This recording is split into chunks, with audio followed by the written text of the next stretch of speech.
La historia del chivo expiatorio raramente la cuenta quien le da nombre.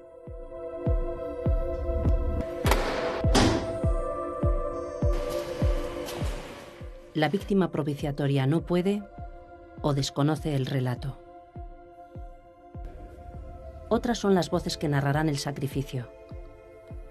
Cuentan que así se construye el mito.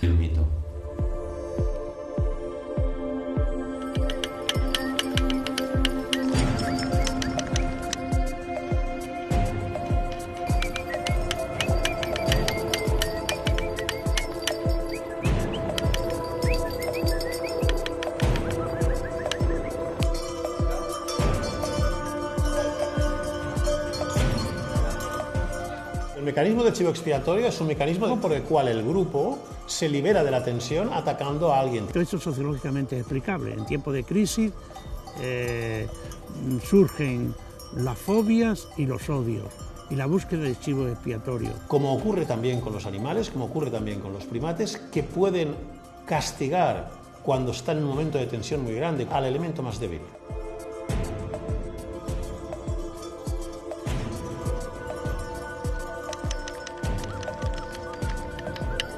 Una crisis española muy dura, económicamente hablando, fue la crisis de comienzos del siglo XVII, que es una crisis que tiene ciertas semejanzas con la sociedad actual, porque es una crisis de desesperanza. En ese momento se empiezan a inculpar más a las mujeres como chivos expiatorios.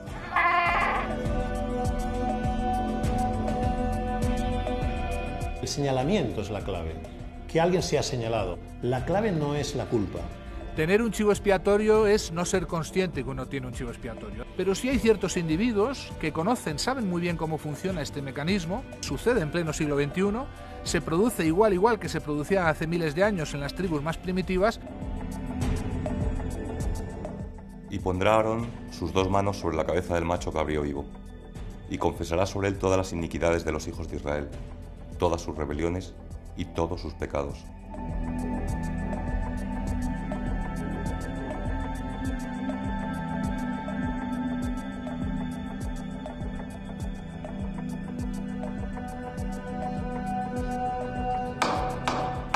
Silencio en la sala, reclama el alguacil. Difícil. La defensa acaba de declarar chivo expiatorio al acusado. Un murmullo recorre la bancada. Cierto, falso. 2 asistentes discuten. Un tercero pregunta, ¿el chivo? ¿Y ese quién es? El reo aguarda. Los miembros del jurado tratan de leer en sus ojos. Buscan en cada gesto el veredicto. ¿Será o no será el chivo? Espinosa cuestión. La víctima propiciatoria perdió definición de tanto uso. Mas todo aquel a quien se sienta en el banquillo tiene derecho a defensa. Está escrito en la ley. Tampoco sería la primera vez que estuviéramos ante la condenada inocente o el cabeza de turco. El chivo expiatorio es una presencia constante en las sociedades humanas, un mecanismo que rara vez falla a su cita con los momentos más oscuros del paso por la tierra del Homo sapiens sapiens. Un mito, un relato, un sacrificio. Y así parece ser desde que el mundo es mundo. A un sacrificio no es raro que le siga una historia, una tragedia, un melodrama, un thriller psicológico, una tragicomedia, una escena de horror, un texto sacro, Jesús crucificado y Catarina Genot quemada en la hoguera.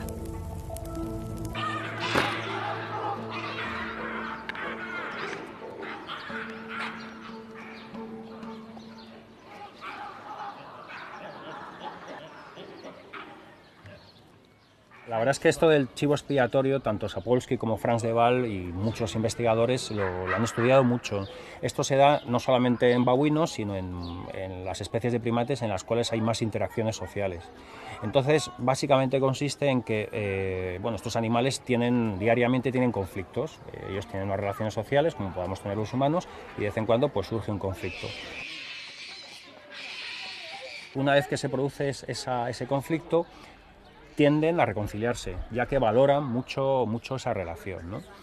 Hay muchas formas de reconciliarse y según algunos investigadores como De Waal, la elección de un chivo expiatorio es una forma de reconciliación, ya que de alguna manera redirigen esa agresión hacia otro animal con el que no está emparentado, un animal que tampoco es amigo suyo, que seguramente no tiene muchos amigos ni parientes en el grupo, y el cual, pues bueno, es fácil de alguna manera de dominar y de echarle pues la culpa de lo que ha ocurrido, ¿no? Esto es algo muy habitual y muy observado normalmente dentro de lo que forma parte del comportamiento maquiavélico de los primates sociales.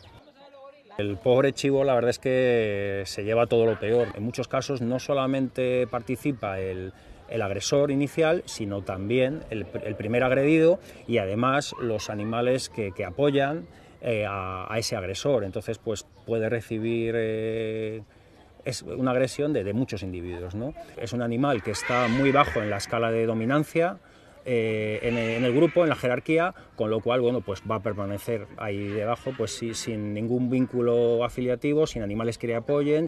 Esto es algo que se ve pues, en distintas especies de primates y en chimpancés en concreto es bastante habitual.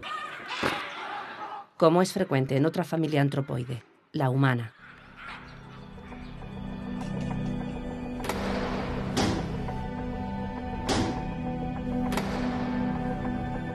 Estamos presos, aunque hay momentos en que lo olvido y que me creo libre, atravesando mi vista por entre estos muros que me encierran. Para ser libre hay que empezar creyéndolo, postula un asistente al juicio. Su vecina disiente. Para ella la libertad solo está al alcance de quien se sabe preso.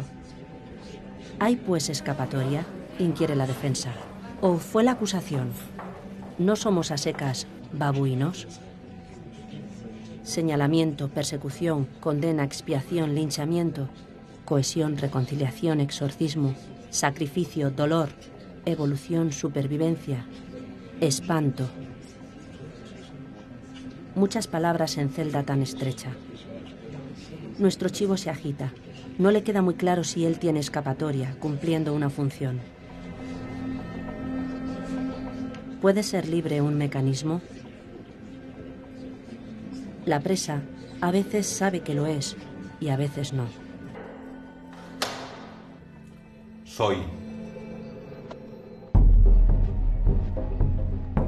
El fármacos de la antigua Grecia, el esclavo al que paseaban por las calles de Atenas mientras era azotado para redimir las culpas de la comunidad. Fármacos, que significa a la vez veneno y antídoto. Fui. Jesús, aquel que murió por los pecados del mundo. La sacrificada para calmar el hambre de los dioses. La acusada de la peste. Soy. Sócrates, Edmond Dantes, Joseph K., el capitán Dreyfus, la bruja de Salem.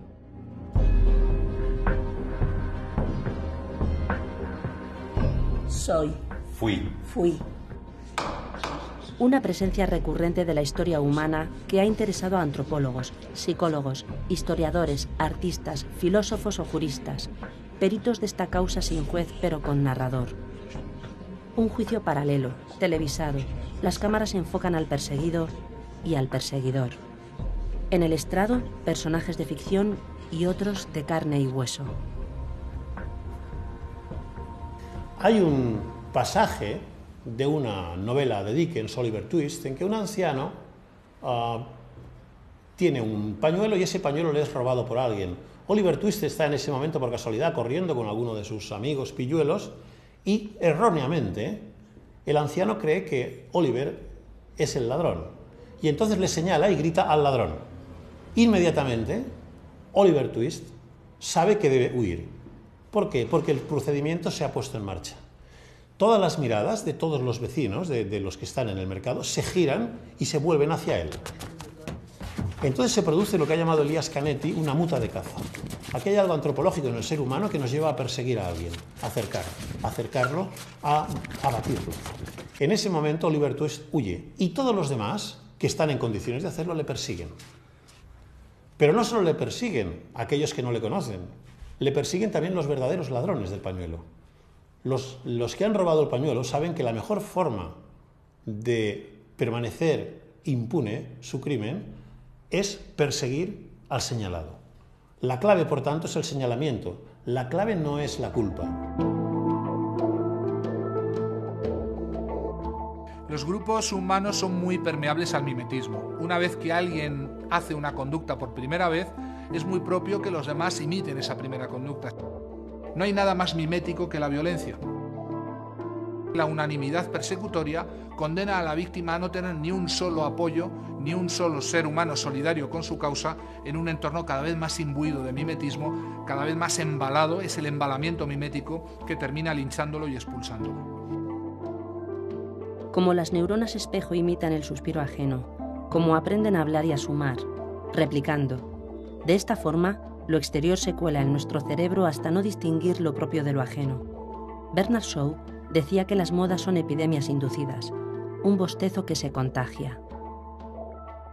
Esa mutua imitación, esa tensión, esa tendencia a imitarse los individuos unos a otros, conduce a toda serie de epifenómenos, los más importantes, los celos, la rivalidad, la envidia y la violencia psicológica. La violencia psicológica que se materializa al cabo de un tiempo en esas relaciones humanas, en una guerra de todos contra todos, y que los grupos humanos desde muy antiguo han aprendido a conjurar a través de un mecanismo terrible, un mecanismo muy eficaz, pero terrible, que es este mecanismo del chivo expiatorio. Iñaki Piñuel es psicólogo y uno de los principales especialistas españoles en mobbing. Los griegos denominaban este mecanismo fármacos. ¿Por qué? Porque era el remedio, al mismo tiempo que era aquello que había que expulsar. Es el personaje que Robert Redford encarna en La jauría humana, aquel que carga con las culpas hasta caer abatido. La tensión para convertir al chivo expiatorio en alguien verdaderamente merecedor del maltrato o del linchamiento es fortísima, de tal manera que la tendencia es a no querer ver ningún dato que pueda contrarrestar esa versión mítica que es la culpabilidad de las víctimas. Piñuel es seguidor de las teorías del antropólogo francés René Girard, que fundamenta en el mito del chivo el hecho religioso. Y esto no es más que sencillamente un mito, una versión falsa de la realidad, pero tan eficaz que ha sido fundadora de las grandes culturas, de todas las grandes culturas que tienen en el origen, tal y como demuestra René Girard, en relatos míticos donde aparece una y otra vez chivos expiatorios que han servido para constituir y fundamentar sociedades enteras. Pero en la vista de hoy no está citado a declarar el Hijo de Dios, sino los hijos mortales de mujeres y hombres. Alguien recita el texto pertinente, hablándole al jurado. Deben escuchar con atención antes de alcanzar un veredicto. Tienen una importante responsabilidad, pero recuerden que si existiera una duda racional sobre la culpabilidad, la voz carraspea. Tras aclararse, insiste, una duda racional. El mecanismo del chivo expiatorio funciona siempre sobre el más débil. Esto ocurre ya a nivel individual. Si el jefe de una empresa llama al encargado para decirle que hay algo que no ha funcionado bien y le riñe, el encargado, que tendrá que conservar su puesto de trabajo, no puede responderle en el mismo tono de agresividad, tenderá a hablar con un empleado de más baja categoría y reñir a ese empleado. Ese empleado, si no tiene un aprendiz a quien echarle la culpa, llegará a casa y le echará la culpa a su mujer. Vemos que esto es una especie de circuito en el cual se va degradando la agresividad y es posible que la mujer al final termine echando la culpa a su hijo. Por eso la infancia, como estamos viendo ahora en España, en que se están multiplicando los casos de violencia contra los niños dentro de las propias familias. Miguel Catalán, profesor de pensamiento político e investigador, ha dedicado una parte importante de sus ensayos a desentrañar las claves de la mentira, el secreto, la persecución, la condena y el mecanismo del chivo. El bullying en las escuelas está experimentando un ascenso porque los niños más fuertes terminan pagándolos con los niños más débiles. La crisis ha traído un aumento de casos de mobbing y de maltrato en el ámbito laboral. Sabemos que con la crisis los casos de mobbing se han incrementado un 40%. Esto no es por casualidad. Tener un chivo expiatorio es no ser consciente que uno tiene un chivo expiatorio. En el momento que descubriéramos que nuestros chivos expiatorios son inocentes, no funcionaría bien engrasado el mecanismo. Por tanto, una parte muy importante es el desconocimiento u ocultación. No nos damos cuenta de que en momentos de guerra y en momentos de crisis es precisamente un mecanismo que nos vincula los unos a los otros, que somos diferentes, pero que en un punto todos estamos de acuerdo, en señalar un enemigo, sea inocente o sea culpable, y por lo tanto odiarle, y unirnos todos contra él. En tiempos de persecución, de crisis, de pobreza, de miseria, es más fácil convertir a grupos inocentes o mayoritariamente inocentes en los culpables de esa catástrofe o de ese mal colectivo. El odio une más a los pueblos que el amor. Precisamente Hitler utilizó la técnica del odio contra los judíos para unir a los alemanes. Desde el punto de vista de una situación como una guerra perdida, el caso de los judíos es un caso también ejemplar. Pero esto ha ocurrido también cada vez que ha habido una epidemia o una plaga. En las epidemias de la Europa de los siglos XVI, XVII, XVIII, era necesario, puesto que la situación del pueblo era tan terrible, encontrar a un culpable. Cuando decimos que hay que encontrar al culpable, estamos diciendo que hay que encontrar a un culpable. En su celda, el penado se reencarna en sí mismo y al punto se estremece. Posiblemente alguien desconocido había calumniado a Joseph K., pues sin que éste hiciera nada malo, fue detenido una mañana. El autor que mejor ha tratado la relación entre acusación y condena no es un jurista, no es un filósofo del derecho, sino que es un novelista llamado Franz Kafka. La tesis central de Kafka, que nunca la enuncia como tal, es muy clara. La condena consiste en la acusación. La clave, por tanto, es el señalamiento. La clave no es la culpa. Esto ha sido ejemplar en el caso de Dolores Vázquez, una mujer que fue imputada, que fue condenada por un jurado popular por el asesinato de Rocío Bálinco. En primer lugar, no cometió el crimen, pero fue inculpada, fue señalada inmediatamente por la sociedad y por los medios de comunicación. Cuando se dice urgentemente tras la muerte hay que encontrar al culpable, se está diciendo también hay que encontrar a un culpable. El chivo expiatorio en tiempos bíblicos era un chivo que se escogía al azar. En este caso no se escogió al azar, se escogió a una mujer. Y hay que recordar que fue el ministro Acebes quien dijo que, y lo dijo públicamente, que Dolores Vázquez reunía los elementos del perfil delincuencial que permitía acusarla, a saber que era una mujer distante, que era una mujer fría y lesbiana. Es decir, a Dolores Vázquez se la condenó en el momento mismo de señalarla. ¿Por qué? Por ser una mujer débil.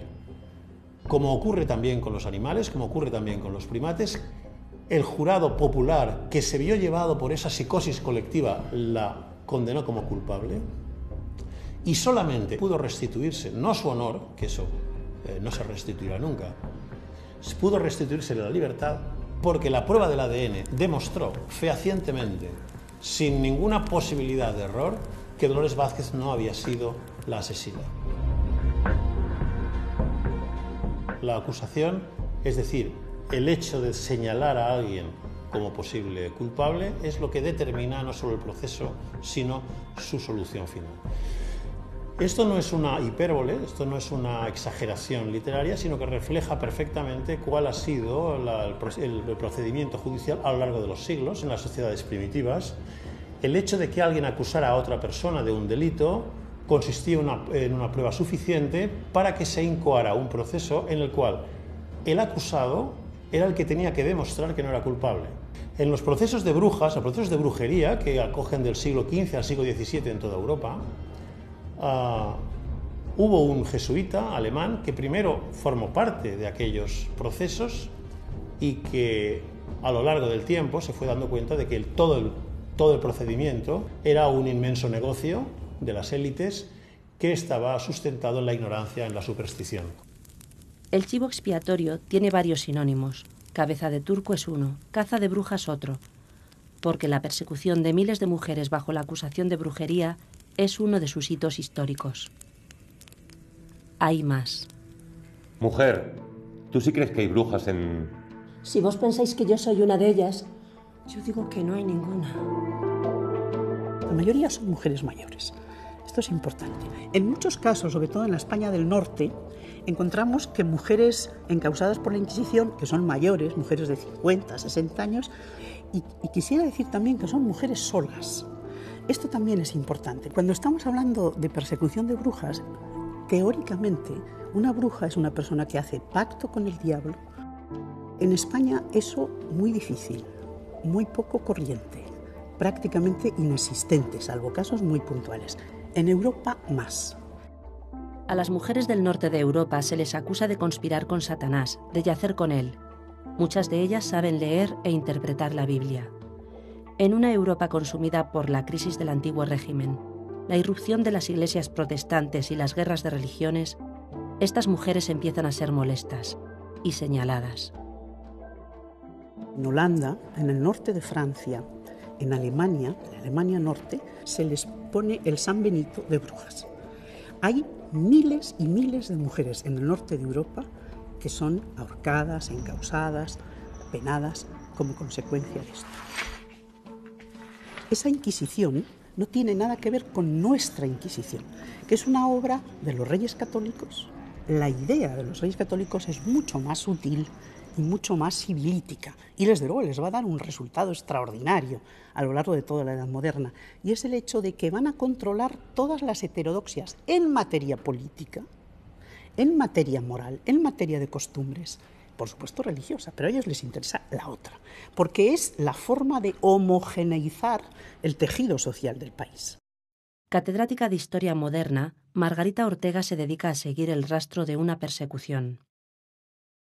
En general, una bruja es una persona heterodoxa, es decir, una mujer no específicamente centrada en los comportamientos que la sociedad patriarcal determina como los adecuados para las mujeres, que son, naturalmente, ser sumisas, ser dependientes económicamente, no tener una actividad laboral asalariada propia.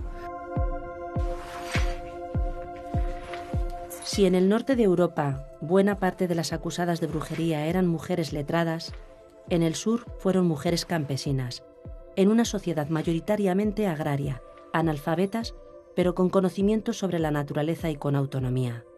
Ellas fueron las brujas españolas. Puesto que al médico no se iba, las mujeres eran los médicos familiares. Se llamaban sanadoras, en donde ponían sus conocimientos al servicio de la comunidad y, por tanto, recibían, sí, a veces salario, pero recibían pues premios, pollos, corderos, miel, es decir, eran unas connotaciones importantes para una mujer y que podían permitir una vida autónoma. Sin embargo, ya desde comienzos de la época moderna y desde luego desde mediados del XVI, en la época de Felipe II, todos los tribunales, todos, del territorio nacional conspiraron en prohibir este tipo de comportamientos más o menos libres. Y se buscó el comodín de la bruja para poner en su sitio a cualquier mujer que se intentase salir o irse a los márgenes de estas relaciones de poder. ¿Eres de piedra? Con franqueza, mujer. Si no tuviese otras pruebas de tu vida antinatural, tus ojos secos ahora serían prueba suficiente de que has entregado tu alma al infierno. En la documentación, y con frecuencia se dice de estas mujeres brujas, entre comillas, que son mujeres que no lloran. Entonces chocaba a esos jueces, a esos abogados, el hecho de que cuando se las encausaba no hacían lo que supuestamente la inmensa mayoría de las mujeres debían de hacer, llorar. Hasta un monstruo lloraría ante semejante calamidad. ¿Habrá secado el diablo toda lágrima de piedad en ti?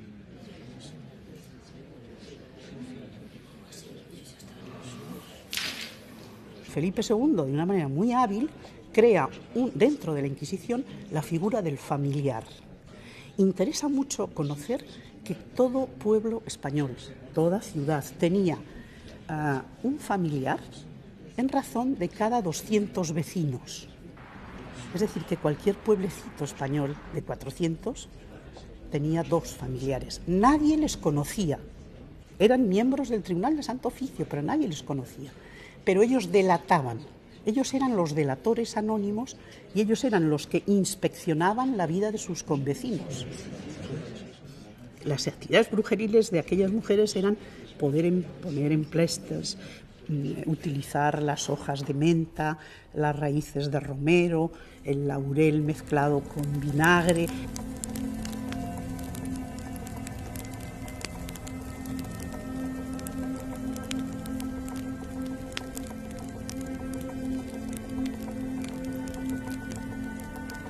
Una persona que fuera vista cerca de los pozos de agua era identificada por un vecino como alguien que estaba contaminando las aguas. A esa persona se la buscaba, se la linchaba y la sociedad experimentaba una relajación del estrés, una relajación del dolor. Ese es el mecanismo del chivo. Para ello se necesitan racionalizaciones, se necesitan motivos que son inventados. Si la bruja ha llevado una vida virtuosa, es que se esconde; si ha llevado una vida viciosa, es que lo demuestra. La simple acusación de una persona, normalmente sobre una persona débil, sobre una persona alejada, una mujer mayor, por ejemplo, que vivía sola, era suficiente como para empezar a realizar preguntas. Es decir, se iba a su casa, se le preguntaba, y si mostraba miedo, era una prueba de que su conciencia la estaba matando por dentro y de que por tanto estaba aflorando esa contradicción, ese tormento, pero si no tenía miedo era una demostración de que el diablo estaba realizando su parte. El diablo anda suelto por Salem, señor Proctor. Debemos descubrir dónde se esconde. En 1953, con Joseph McCarthy dirigiendo el Comité de Actividades Antiamericanas, Arthur Miller escribe Las Brujas de Salem, una obra de teatro basada en los hechos ocurridos en esta localidad de Massachusetts a finales del siglo XVII. ¿Es que ahora el acusador es siempre sagrado? Yo os diré lo que se pasea por Salem. Por Salem se pasea la venganza.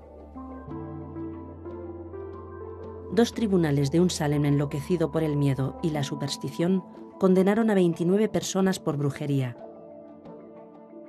Pero bajo aquella histeria fanática latían otras pulsiones, como los celos, el sadismo y las luchas de poder. En uno de los actos de la obra, Miller relata: la codicia de tierras pudo ahora elevarse a la arena de la moralidad. Era posible acusar de brujería a un vecino y sentirse perfectamente justificado por la ganga obtenida. En primer lugar, a cualquier persona supuestamente que ha generado un problema, lo primero se le envía a las cárceles inquisitoriales y se les incauta todos sus bienes. Si es inocente, teóricamente se le devuelven. Ahora, la documentación nos habla de que se devuelven muy mermadas. Si por el contrario es declarado reo, esos bienes son absolutamente privativos de la Inquisición. Esto con respecto a... Por tanto, es interesante decir que estos familiares estaban muy interesados y eran muy celosos de sus convecinos porque sabían que eso generaba también pingües beneficios, ¿no? Entre los pliegues de la ansiedad, la psicosis colectiva y la purga de las culpas comunitarias, encuentra buen acomodo la codicia. Una crisis española muy dura, económicamente hablando, fue la crisis de comienzos del siglo XVII, que es una crisis que tiene ciertas semejanzas con la sociedad actual, porque es una crisis de desesperanza, ¿verdad? Es decir, dejamos de ser los dueños del mundo, el imperio español se está viniendo abajo. Es un momento significativo. En ese momento de decadencia, de bastante pesimismo generalizado, se empiezan a inculpar más a las mujeres como chivos expiatorios. Crisis y miedo son inseparables. A su sombra camina la sospecha patológica. La proyección juega un papel importante en este mecanismo, declararía en el juicio un psicoanalista. La atribución al otro de las intenciones que creemos posee actúa cual reflexión simulada, conjura el miedo, hasta el siguiente temor. Humberto Eco llama síndrome de la sospecha a la continua atribución de malas intenciones, una patología que carcome la salud mental y colectiva. A la duda racional le sustituye la suspicacia enfermiza, ponzoña que crea adicción y se contagia con rapidez.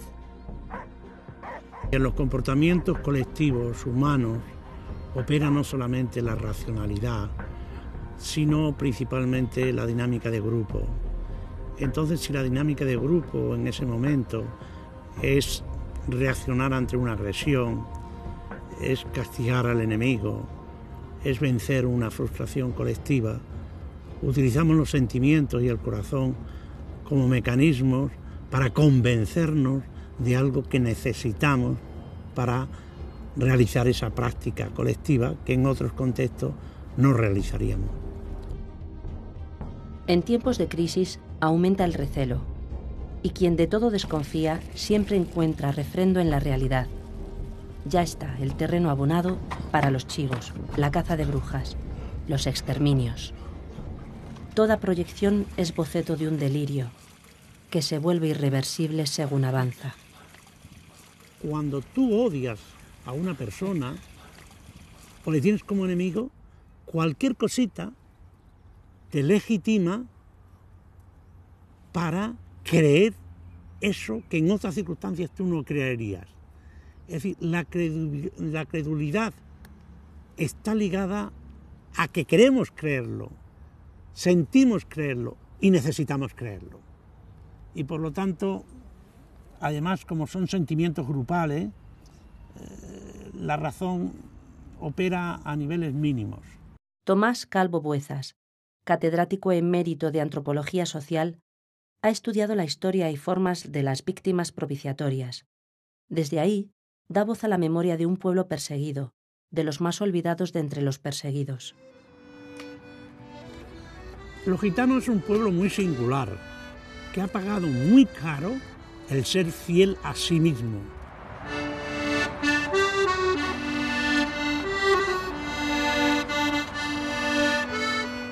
La historia de la humanidad es la historia de las migraciones humanas, de tal manera que tenemos noticia de la primera llegada de gitanos a España por el año 1350. Se estima en unos 15 millones de gitanos por el mundo, de los cuales más de 13 están en Europa. Cada vez que la vieja Europa sufre una crisis económica y social, entre las primeras reacciones de los gobiernos está la de legislar sobre los gitanos. No es de extrañar que la primera pragmática real que tenemos contra los gitanos sea de los reyes católicos, en que los expulsan de su reino y los obligan a permanecer en un lugar. Y por lo tanto los que están vagando pueden ser perseguidos. Esto es los reyes católicos. El rey Felipe V los dice que hay que desterrarlos y si se resisten incluso hacer armas contra ellos. Digamos, persecución contra los gitanos ilustra cómo reaccionamos contra aquello que es distinto de nosotros, contra lo que no entendemos, lo que no comprendemos, sobre todo desde una posición de cultura superior.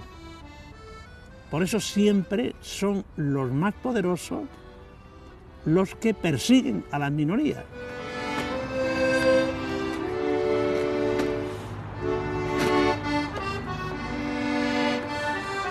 Actualmente no existe en España ninguna ley, ordenanza que legalmente permita la discriminación de los gitanos, pero de hecho los prejuicios, la discriminación contra los gitanos sigue.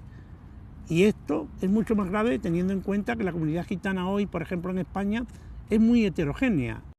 La percepción que tiene la sociedad mayoritaria paya sobre la relación entre gitanos y droga es un exponente del mecanismo del prejuicio que, siendo irracional, sin embargo, tiene una funcionalidad que sirve para proyectar sobre el colectivo el comportamiento malvado de algunos.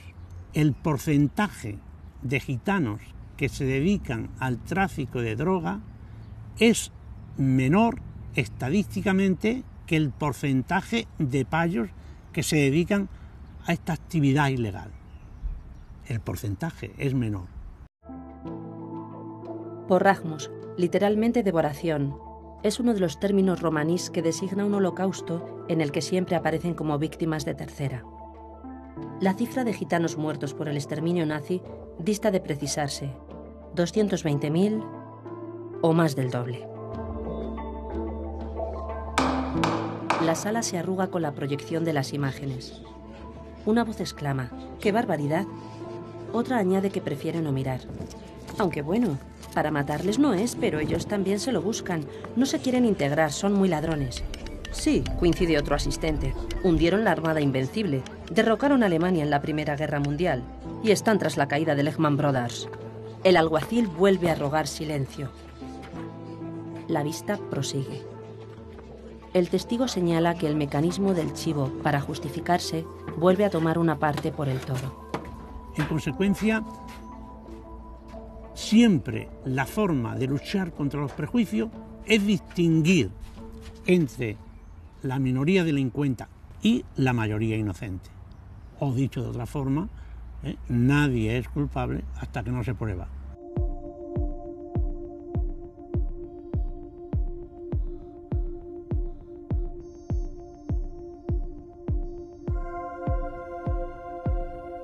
Puesto que se ha hablado tan sin razón, hablaré. Prometo decir toda la verdad, y la diré si antes no lo hace el tribunal con toda claridad. La isla del diablo, otra cita obligada en este viaje. El capitán Dreyfus cumple cadena perpetua por una traición a Francia que no ha cometido. En París, un escritor, Émile Zola, se lanza a su defensa. Es mi deber. No quiero ser cómplice. Todas las noches me desvelaría el espectro del inocente, que expía a lo lejos cruelmente torturado un crimen que no ha cometido. Finales del siglo XIX y principios del XX, hace apenas 100 años, la ola de antisemitismo que recorre Francia estallará en Alemania. ¿Por qué los judíos y por qué no otro colectivo? ¿Por qué no otra agrupación humana? Por dos razones. Primera, porque los judíos son inmigrantes, por lo tanto son más débiles. Y en segundo lugar, porque los judíos no son parte de la mayoría, tienen otra religión. En algunos casos conservan su lengua, sus costumbres. Yo acuso al primer Consejo de Guerra, al segundo Consejo de Guerra, por haber cometido el crimen jurídico de absolver conscientemente a un culpable y condenar a un inocente. Mi ardiente protesta no es más que un grito de mi alma. Que se atrevan a llevarme a los tribunales y que me juzguen públicamente. Así lo espero. Creer en historias inventadas sobre judíos que se comían a niños, judíos que realizaban ritos inversos por los cuales sacrificaban niños gentiles, etc. A lo largo de toda la historia, a través de la diáspora, se le han aplicado historias falsas y se han aplicado argumentos erróneos. Por ejemplo, se decía que los judíos se habían beneficiado económicamente de una situación determinada. Los protocolos de los sabios de Sion funcionan como una excusa para poder llevar a cabo el mecanismo victimario. Pese a que después se ha demostrado que estos protocolos son una falsificación, esto no ha servido de nada. Se ha seguido pensando que si es una falsificación es porque han podido falsificar algo que sí que existe. ¿Dónde? En algún lado. Funciona un poco parecido a cómo Saddam Hussein terminó pagando el atentado de las Torres Gemelas. En el momento en el que ocurren los atentados del 11 de septiembre, en ese momento se produce una situación de tensión social tan enorme que es necesario inmediatamente encontrar a un culpable para que la sociedad pueda dormir. Y entonces, aprovechando que Irak está sobre una inmensa bolsa de petróleo, es decir, los cientos de miles de muertos que ha habido en Irak a raíz de la invasión han estado pagando por un atentado que no fue cometido por nadie que se acercara mínimamente al gobierno de Irak. El juicio avanza. Prosiguen los testimonios. La sala debe tenerlos en consideración, recuerda el secretario. Un miembro del jurado se revuelve, otro bosteza. En el banquillo, el personaje de Kafka, Joseph K., anticipa la sentencia: culpable o inocente, condenado o absuelto. Hay un pasaje en el proceso en que el inculpado, que no sabe cuál es el motivo de su procesamiento, pregunta si lo van a poder absolver. Y uno de sus consejeros, Tito Lilli, le pregunta: ¿qué clase de absolución prefiere usted? ¿Qué clase de absolución preferiría? Pregúntalo a Joseph K. Hay 3 posibilidades: la real, la aparente y la prórroga indefinida. La primera es la más convincente, pero tengo la convicción de que ni una sola persona ha podido lograr nunca la absolución real. La segunda absolución es la absolución aparente. El juez dictaminará que usted es inocente, pero todo el mundo sabrá que usted ha sido inculpado y que posiblemente, con independencia de lo que haya dicho el juez, es culpable de esa acción. Y por último está la prórroga indefinida. El tribunal decide suspender el proceso, y ese proceso que queda suspendido y que pende como una espada de Damocles el resto de la vida del acusado, puede ser reanudado en cualquier momento.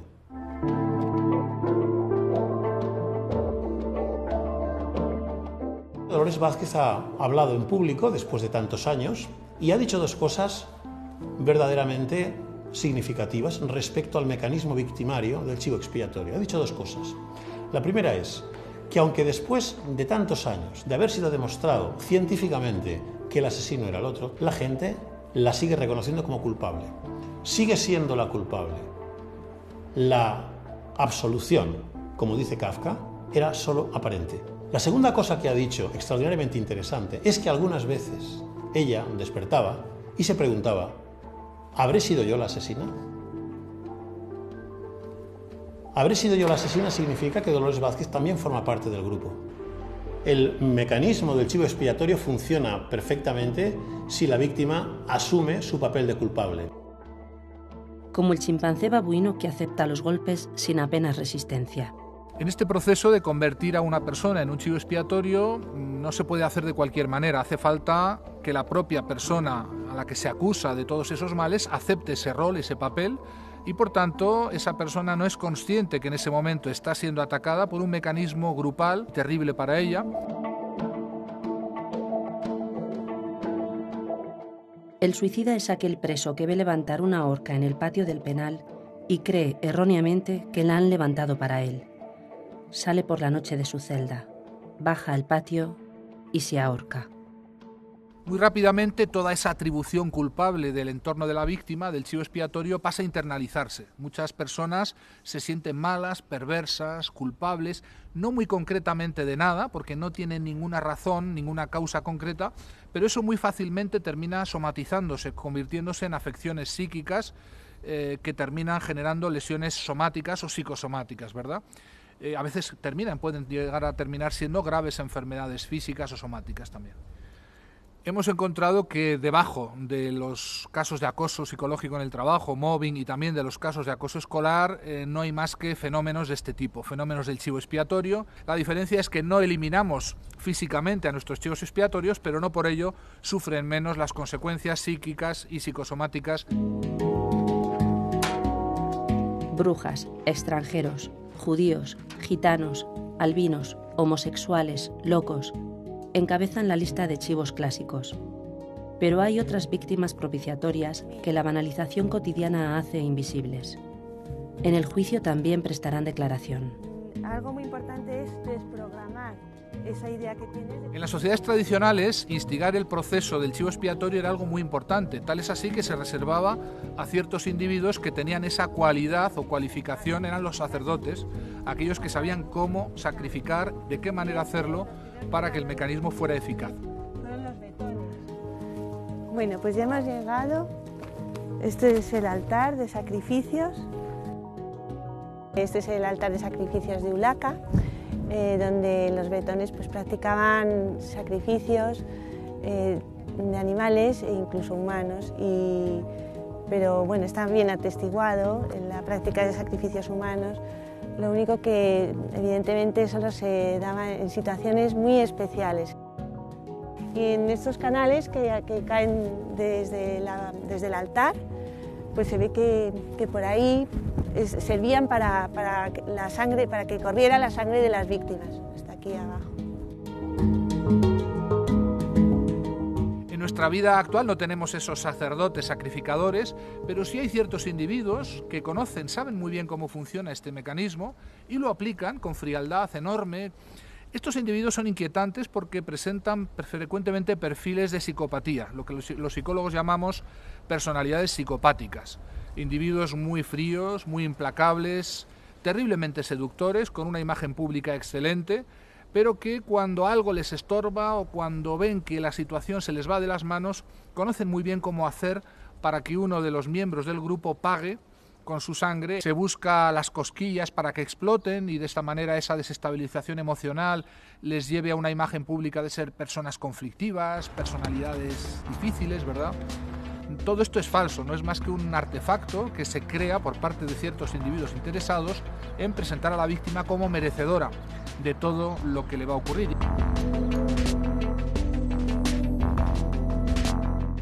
Al principio, digamos, del proceso, cuando la víctima tiene ese sentimiento de culpa, la víctima cree que se merece ese trato, porque está totalmente desorientada.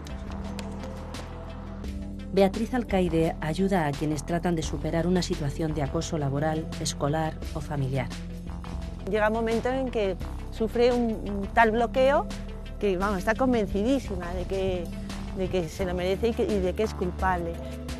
Y eso es fácil si el acosador conoce los puntos débiles de la víctima, los que le situarán ante el descrédito social. Los oídos adecuados y el boca a boca hacen el resto.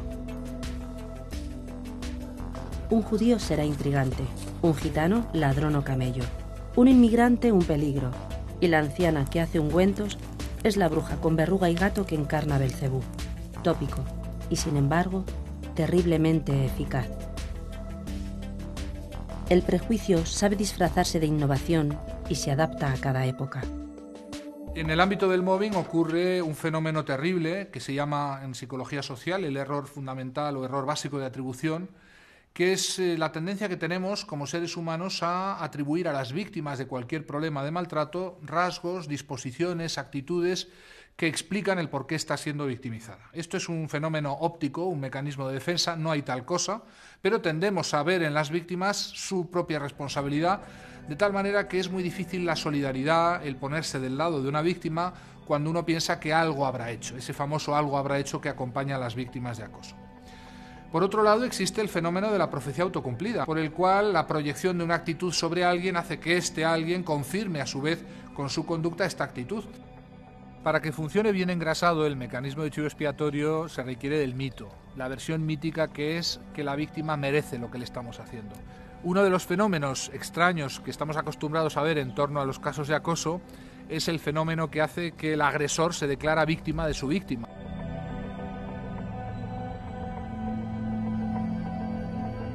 Siempre que hay un caso de acoso, otro anterior, lo que llamamos cadáveres en el armario.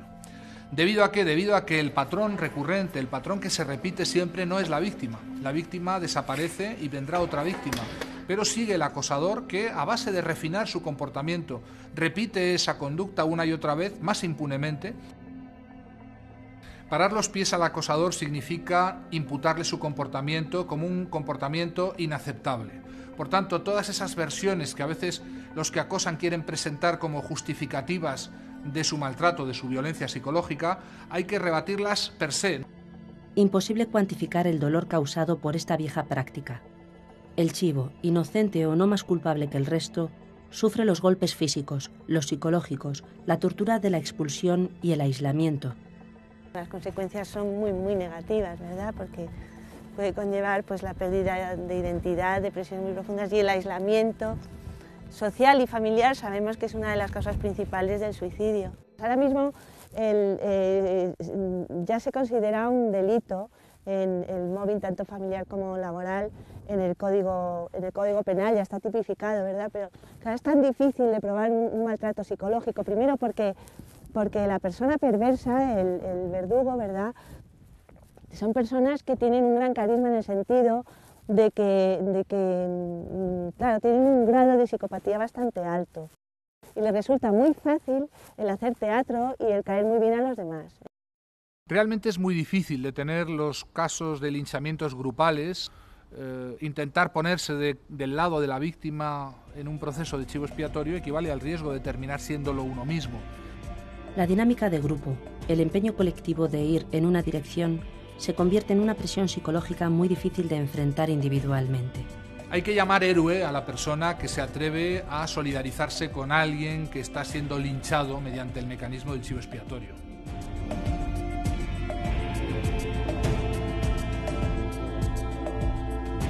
El linchamiento es el punto final de la persecución. Una persecución solo terminará bien cuando exista el linchamiento. En Estados Unidos, durante muchísimo tiempo, se linchaba a los negros, no por deporte, no por placer, sino como una consecuencia de un señalamiento. Se había producido un robo, se había producido un asesinato, e inmediatamente los más débiles, si no se conocía el autor, obviamente, los más débiles eran los señalados. Había un proceso de seguimiento en el cual participaba la policía y los linchamientos públicos en la plaza pública eran una satisfacción inmensa. En España también, hasta hace poco, hasta el siglo XX, se han realizado ajusticiamientos públicos. El ajusticiamiento es una forma de linchamiento, digamos, legitimada por el poder. Se han producido y la gente, los vecinos, han ido a ver cómo se asesinaba a una persona entre grandes sufrimientos. Pensemos en los rumores, pensemos en cuando un grupo habla mal de alguien. El cotilleo produce un placer tan inmenso porque nosotros como grupo experimentamos el mismo placer, el mismo aumento de poder sobre aquel que queda excluido del grupo que experimentan los hombres en la muta de caza, cuando nos convertimos de un grupo social en un grupo cazador. Esto pertenece a nuestro pasado antropológico de cazadores. Hoy, en el cual la caza ya no tiene ninguna función económica, ninguna función de alimentación, sigue existiendo, la gente sigue gastándose muchísimo dinero solo por el placer de señalar a la presa, perseguirla, cercarla, rodearla y abatirla. Ese placer es un placer inmenso y es el placer del cotilleo, que al fin y al cabo es un linchamiento simbólico. Cuando un chivo expiatorio está siendo linchado, eso conviene muy mucho porque mantiene la atención dispersa. Los que están viendo ese proceso de violencia verbal y psicológica ya no piensan en otra cosa, se focaliza la atención. Eso conviene a muchas personas que lanzan estos procesos como cortinas de humo. Que quien venga a señalarte tenga bien estudiar, analizar y profundizar un asunto antes de pronunciar sobre su prójimo un juicio de esos que la Biblia llama temerarios. En el tribunal el jurado delibera. Pronto reanudarán la votación. Han de alcanzar un veredicto. Uno de los miembros protesta. ¿Es realmente necesario? En la sala, muy funcional, hace calor. ¿Es el acusado un chivo? ¿Cuánta culpa hay en los que señalaron? ¿Qué condena se impone a un mecanismo? Difícil predecir cuál será el fallo. Alguien tiene que terminar con el ciclo de la venganza y terminar con la venganza significa comprender en profundidad cómo es el ciclo de la violencia. Comprender el ciclo de la violencia y poner a las víctimas en su lugar. A las víctimas que son verdaderas víctimas y a los agresores como verdaderos agresores. ¿Qué ha pasado con el pueblo judío? Pues han sido perseguidos por todas partes, siendo el culmen, como digo, la Shoah y el Holocausto. ¿Pero qué ha sucedido? Y esto también nos da una lección histórica. Los desfavorecidos, los más débiles, los diferentes, que suelen ser víctimas del racismo y de ser chivos expiatorios, cuando toman el poder, se convierten muchas veces igual o peores que sus antiguos jefes y patronos. Esto nos da una pista muy importante, que la dinámica del racismo, de la xenofobia, de los chivos expiatorios, no está tanto en la diferencia, sino en la distribución desigual del poder y de la riqueza y del prestigio. Las cárceles en todo el mundo han estado llenas sobre todo de gente que pertenecía a las clases más pobres, los ignorantes, los débiles. En ese sentido hay una definición de ladrón como aquella persona que no sabe robar. Las cárceles están llenas de gente que no sabe robar. En tal sentido, cuando hay un proceso como el que nos encontramos en la actualidad, es necesario que la población sea instruida, en cierto modo, es necesario que los niños sean educados en que la tendencia natural es castigar al débil, es castigar a la persona que no tiene defensa. Mientras, en sus celdas, algunos condenados se sueñan libres. Es necesario, por lo tanto, que la gente sepa que existe una tendencia dentro de nosotros a redirigir la agresividad, que no podemos dirigir contra los verdaderos culpables, redirigirla contra los más débiles. El relato sigue ahí, se adapta a los tiempos, pero su fondo permanece. Porque la tendencia a transformar a un simple presunto en culpable es una tendencia implícita en la naturaleza humana. La tendencia a transformar a un sospechoso en culpable es una tendencia profundamente arraigada en esa naturaleza humana. En tal sentido sí que creo que es posible limitar los males del chivo expiatorio mediante el conocimiento, mediante la educación en la infancia y mediante la ilustración. Nuestro campo de investigación es el comportamiento colectivo, sobre todo de animales, también en parte de seres humanos, pero fundamentalmente de animales. Nosotros nos preguntamos sobre todo, más que cómo se comportan las especies sociales, por qué se comportan como se comportan. Nos interesan aquellos problemas en los que podemos hacer una aportación desde las matemáticas. Entonces, los experimentos que los realizamos sobre todo en peces. Nosotros lo que hemos desarrollado es una teoría que en algún caso concreto se puede reducir, digamos, a una fórmula. Y esta fórmula lo que describe es, en situaciones concretas, por ejemplo, de decisión entre dos opciones, cuanto más seguro está de que una de las opciones es la correcta, menos necesita la información de los demás para tomar su decisión y menos caso les hace. Es decir, cuando estamos en una situación, por ejemplo, de miedo o de especial estrés, tendemos a seguir más a los comportamientos de otros individuos. Nosotros lo que hacemos es utilizar el comportamiento de los demás para contrarrestar nuestra propia incertidumbre. Esta información privada puede ser mala, digamos, por escasa, porque no tenemos información privada, o porque tenemos mucha información pero es muy incierta. Entonces, cuanta mayor es la calidad, en principio, menos caso hacemos al resto de la gente. Y digo en principio porque en ocasiones la información pública puede ser tremendamente fuerte. Si, por ejemplo, muchos individuos están todos haciendo lo mismo, muchas veces eso puede contrarrestar incluso una información privada muy potente.